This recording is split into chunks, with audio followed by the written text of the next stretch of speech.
Hey guys, welcome back to Mandotheory. Today we're doing a slightly different video as you can see.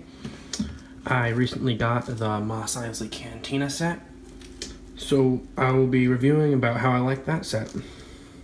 As you can see, it has 3,187 pieces, set number 75290, and I really like the box art because it shows a bunch of different minifigures, like the Imperial, like it shows the Imperial mole, it shows a sand trooper, Pond, and it also shows Pond de Balaba. On the front side of the box, you can see the entire cantina. When it focuses, there we go. You can see the entire cantina, how it has a dewback, a bunch of different characters outside, some speeders, how it has water vaporizers and separate Jawa workshop and house. Then over on the back side, you can see inside the cantina how it shows over here the live action scene of Han and Greedo, and then here it shows the Lego version of the scene. Here it shows the scene inside the bar and one of the speeders. This is the blueprints of the Mos Eisley Cantina, along with the dimensions, which read out to 58 centimeters or 23 inches long, and 52 centimeters or 20.5 inches wide for just the basic build, not counting the outlying structures and the speeder bikes at all, or the dewback. This is the instruction manual that you get with it. You can see how it's really nice and thick, the size of like a normal book, to be honest. It's the biggest one I've gotten by far. It's all black, which it keeps running through all the way through the manual. You can see a bunch of the different characters, pretty much the exact same picture as on the front of the box. It says up here, Master Builder Series. Same thing in Spanish. Star Wars, the name of the cantina, and the set number 75290. Now, I'm not going to spoil what's on the front few pages, but I will show you what the actual steps look like. There's 18 bags. Then this is what the instruction manual itself looks like. First, you're going to build the speeder with Luke Skywalker. All the pages are in black, which makes the set pieces stand out more. I really like this design better than the grayish white they normally use for sets. They keep this design running all the way through, as you can see. I really like this version of the instruction manual. Only problem I have with it is the spine. I kind of wish it was more easy to bend open, because a couple of the times it gets hard to see in there in the corners. Just keep it open when you're starting off. Alright, so first we'll start with the L35 speeder. This is the first time this has been seen in the Lego set. I put the Trandoshan, her chalk called Foss in it, but you can put any of the figures from the set in it. He can stand up right in here in the cockpit, or you can take this piece off and put him sitting down right in here. But I prefer him being up here, better for display, and you can see him a little bit better. Now for the overall design of this one ship, I really like it. I think it's very movie accurate. How it's symmetric, has the folds on the bottom, glide really nice on even on wood or carpet if you like doing that. And here's the hyperdrive, or maybe the engine because it's more of a land speeder. Has a couple stickered bricks. I'd say 1, 2, 3, 4, 5, 6, which is quite a lot, but it's like the most of anything in this set, which makes sense for being a speeder. I like the engines, their design, looks really nice. See back here. Personally, the speeder is called the L35. I really like it. And now we'll move on to the other speeder. I couldn't find a name for this one, but it's also known as Greedo's ship. He can fit inside this, but right now I have Dr. Evazan inside here with his blaster pistol, They sit down and they fit right in there. You can close the lid. Has a nice stand. And all the black little circles cause some nice definition. And a bunch of printed sticker pieces. 1, 2, 3, 4, 5, 6, 7, 8, 9, 10, 11, 12. 12 of those. And an older model of this exact thing from a different set used to have a giant stud shooter on the front for more playability than display. So I really like this model more. I don't have one of the older models, so I can't show you that. Okay, so this right here is the Jawa workshop / home. You can see right in here, there's a little Jawa with a roof awning.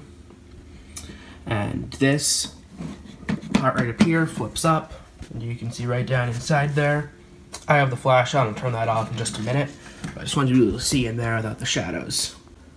Okay, so now you can see in here, over on this edge, there's a bunch of pieces of scrap just on this that you can pull down. Building this piece right here was really fun. I enjoyed it. It's towards the end in bag 18. I thought I'd review it first so we don't get to the beginning too fast. This here is the Jawa figurine on his little stool. He has the helmet design. Take that off. You can see that's his head. It's like a black normal head with yellow eyes. The body printing is really nice with the short legs. And on the back, the helmet makes it so that he looks movie accurate. Overall, I really like this character and that section of the build. Put that back on. There. And he can spin around, greet customers, get off this, go over here to this section of his house where he has a blaster hanging up and a broom. And I really like how they modeled this door.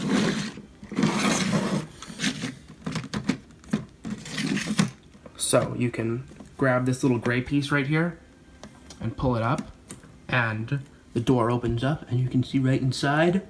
This is a very common way they build the doors in this set. It'll stick right up because on the inside there's a little stud that hooks onto a piece up on the top. So you can walk figures right through the door.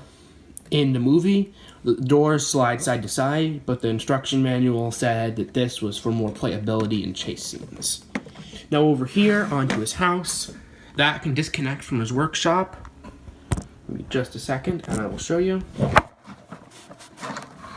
Okay, we're back. See, this disconnects. And this will actually connect to the cantina itself when I show you that, with those little clips. And there's his little kitchen. You can see the bag, a shovel, binoculars, saw, cup, pot, something in the bag. This roof piece actually comes off so you can get in and play with the Jawa in there and move the figure around. As you can see, the Jawa, he fits right to scale in this little house. Everything's like half size just for him. You can stand him over here and they can move his stuff around. I really like that half of the build. Put this lid back on. And come over here, and this piece right here comes right off. And inside there, he has a kyber crystal, a crowbar, and a barrel. And this over here clips onto the cantina, like I was mentioning. Over here, he has some more junk, a wheel, a spinny thing, and a pole on the outside of his building. Overall, I really like this part of the build. Alright, these are the minifigures. This guy right here, he's my favorite. I have to say, you can move the head around some. I really like how they did this. So he looks movie accurate too. He has his blaster, pistol, cape, his little beak thing. This is what he looks like next to his picture on the box. His name is Gardenian, or the Imperial Spy.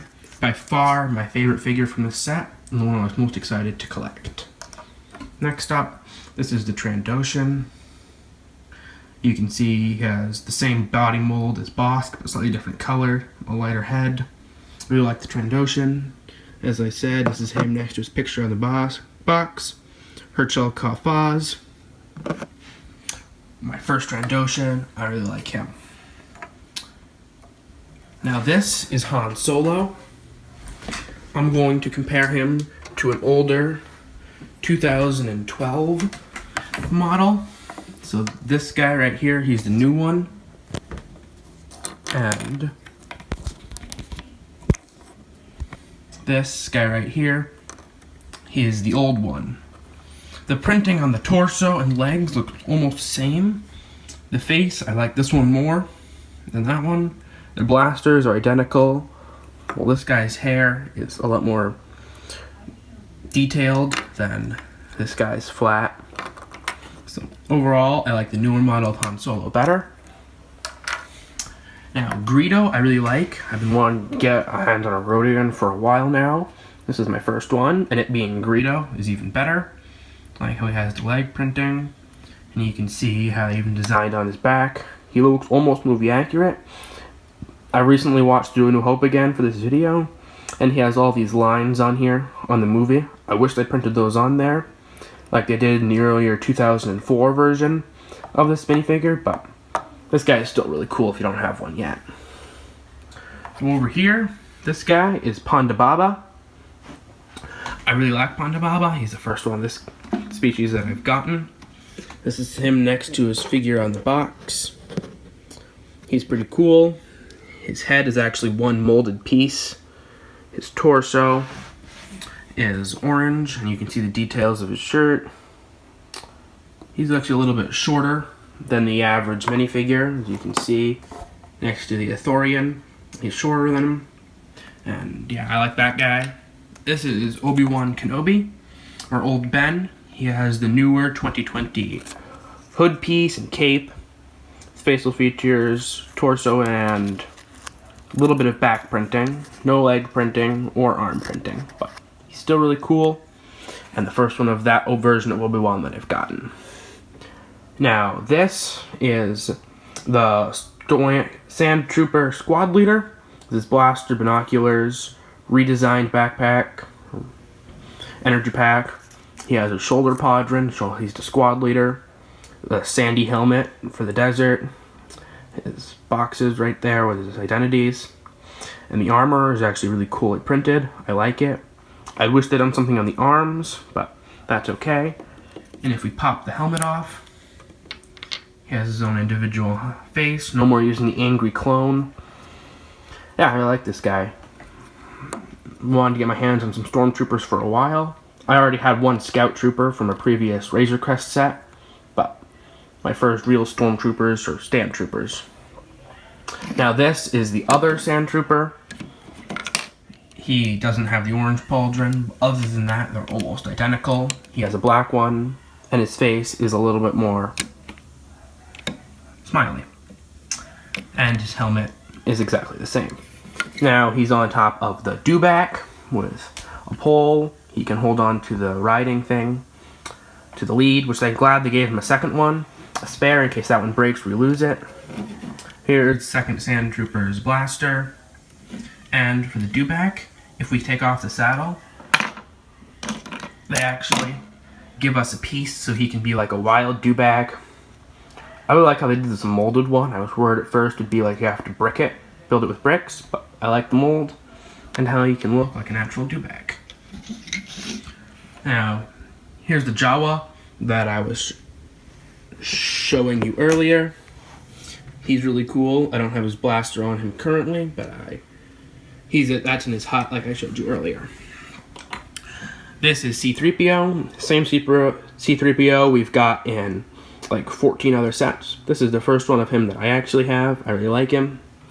This is him next to his picture on the box. They have the leg printing and the torso and back printing. I kind of wish they'd done his arms like they did for some other characters, but he's still really cool. This is the same version of R2-D2 that we have in like 10 other sets. But he's still really cool. I like him. I now have 4 of this guy. But he's nice if you don't already have one of him. I kind of wish they'd done something special for this set, considering how much it costs. This is Wuher. This is him next to his figure in the box. I really like him. Pretty movie accurate. With his torso printing. I gave him a bottle instead of his blaster. I put his blaster in a drawer in the cantina. With back printing. His face. He actually has duo faces. He has an angry shouting face like, "No droids!" And then his normal calm face with his hair. Now here's Kobe. He's like a minifigure, like a smaller one than the average size. I like how they molded his hair with the ears. They could have done a little bit better with the face, like an actual like molded face. But like Bosk or Hajar Kalfas or Maha Nadini, the Authorian. But I really like him overall. He's pretty cool. And we have the Authorian, like I was just talking about. His name is Maha Nadoni. I like how they did his head. He looks really unique. The back printing, leg printing. And see, the camera will focus. They even got toe printing. Sorry, on the scarf. I like this guy. He's nice. And over here, we have Labrini, who's that guy with the horns you see for like a couple seconds in A New Hope. He's really cool. I like this guy. Overall, I like how they did this, and his head wasn't just one molded piece, because for him it looks better this way, and the horns are actually molded into his hairpiece. I put him holding a goblet, because I think that looks pretty cool. Like, it's a lot better that way. This is a Chewbacca with the stud caster, with the stud shooter bowcaster. He's just like the normal body with the molded Chewbacca piece, normal Wookiee piece, with a bowcaster, bullets, and ammunition right there. This is Farm Boy Luke. We're still on Tatooine. He still has his white clothes with the belt and the robe. Back printing with the belt going all the way around. I like this guy. He's this model of Luke Skywalker that I actually have. And then we have our Bith. These guys are exactly the same except for their instruments. As you can see, they're Bith musicians. That's the name they give us. Overall, they're really cool. And it makes sense to include all 7 that are in a normal Bith band, because that would be too many and they have to take out some of the other exclusive minifigures to the set. That's all the characters. Now on to the actual cantina. This is the actual cantina. It's a lot bigger than it looks when in the box. It takes up an extraordinary amount of room with all the side attachments. And it's really big when you have it spread open. So first we'll start with some of the side pieces, then I'll open it up and show you the inside booths. So first, we have the Bantha Pod with his water and a bone for him to eat. He kind of just sets right in here. And give me a second, and he clicks down right there. Right over his water and food dish. Then they have the lead rings for some of them that are hooked up outside. Overall, I really like how they did this. How they did the extra ring around with the smooth pieces really breaks up the tan of the cantina and the Tatooine desert. This can unhook right here and here. It's hooked on. I like it on, but you can take it off if you want to move it around for space constraints. Here, they have a moisture evaporator. I like the design for this, but I like the other one better. They're almost identical though. This too can unhook from the main build by just pulling it off. It's Technic hook, and you can put it right here, or you can put it separate from the actual cantina. But I'm going to leave it attached because I have enough room and it looks best this way, in my opinion. Other people might think differently, and that is fine. Now, if we turn this around, we can get to the other moisturizer, which is a little more detail down here, and up here, and a couple more of those up there, and a lightsaber handle. This one's taller. You can also disconnect that one. It's just a simple hook piece. Basically twist up a little, and here is its own separate thing. I actually have this one separate when I have it on display, because I just don't have enough room there for this one. Look this one back in for now. And over here, you have the back with a barrel, a little container here that holds some binoculars with the Imperial logo printed on it. And then over here, you have a bigger box, just a standard wood crate with a wrench inside of it, and some brown 2x3 studs on top of it. And in here, you have some white monarchs. And over here, that is just part of hiding the connectors that go there and there that hold this whole section on. Now, up here, you can see in This piece comes right off when you want to open it up. You set it to the side. This is for the roof. And just ties the whole thing together really nicely, I think. Turn this around so we can see in when we open it up. There's one Technic stud and a couple of clips holding this in place so it doesn't just fall apart. As I was saying, here's the front door that slides up. And those words right there actually say Cantina in Arabic, which is a pretty cool Easter egg. There's a control panel door. You can see a boarded up window. I also really like how they have like different colors of bricks scattered throughout the cantina. Some things look like they're in disrepair, showing how old this place is.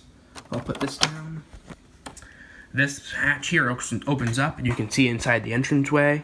They have 3 chairs, a box, and then the doorway, which you can open up and have characters run in and out.